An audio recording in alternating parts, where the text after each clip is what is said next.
சில நேரத்துல யாருமே கோஆபரேட் பண்ண மாட்டாங்க. நம்ம பாருங்களேன், அவங்களுக்காக விழுந்து விழுந்து ஜெபம் பண்ணிட்டு இருப்போம். ஆனா நீங்க ஜெபம் பண்ணுங்கன்னா கேட்க மாட்டாங்க. நம்முடைய தரிசனத்துல இந்த மாதிரி போனா இதை ஒன்று கொஞ்சம் சேமிச்சு வச்சா இப்படி பண்ணலாம்ல, கேட்க மாட்டாங்க. அப்போ நமக்கு நிறைய நேரத்துல நிறைய பேருக்கு ரொம்ப வருத்தம் என்ன அப்படின்னு சொன்னா, நான் இவ்வளவு பாடுபடுறேன் தானே, இவங்களுக்காக தானே பாடுபடுறேன், இவங்களுக்காக தானே ஓடுறேன், ஆனா கொஞ்சம் கோஆபரேட் பண்ணக்கூடாதா, என் கூட இருக்கக்கூடாதா?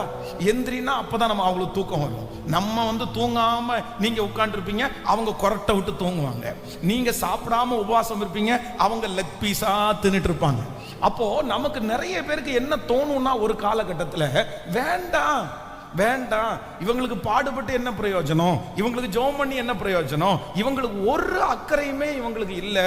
அதனால நம்ம நிறைய பேர் மனம் வேதனைப்பட்டு அதுல கண்டினியூ பண்ண மாட்டோம். ஆனா ஒண்ணு நீங்க நினைச்சுக்குங்க, ஆண்டவர் உங்களுக்குள்ள அந்த வைராக்கியத்தை கர்த்தர் வச்சிருக்கிறாரு, உங்களுக்குள்ள அந்த வாஞ்சியை ஆண்டவர் வச்சிருக்கிறாரு.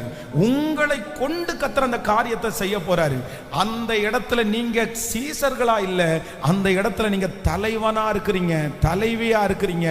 தலைவனா இருக்கிறவங்களுக்கு தான் அந்த பேடன், தலைவியா இருக்கிறவர்களுக்கு தான் அந்த பேடன். மற்றவர்களுக்குள்ளே அது வரலன்னு நினைச்சு நம்ம கவலைப்பட வேண்டிய அவசியம் இல்லை. நம்முடைய காரியத்தை நாம் செய்தால் போதும்.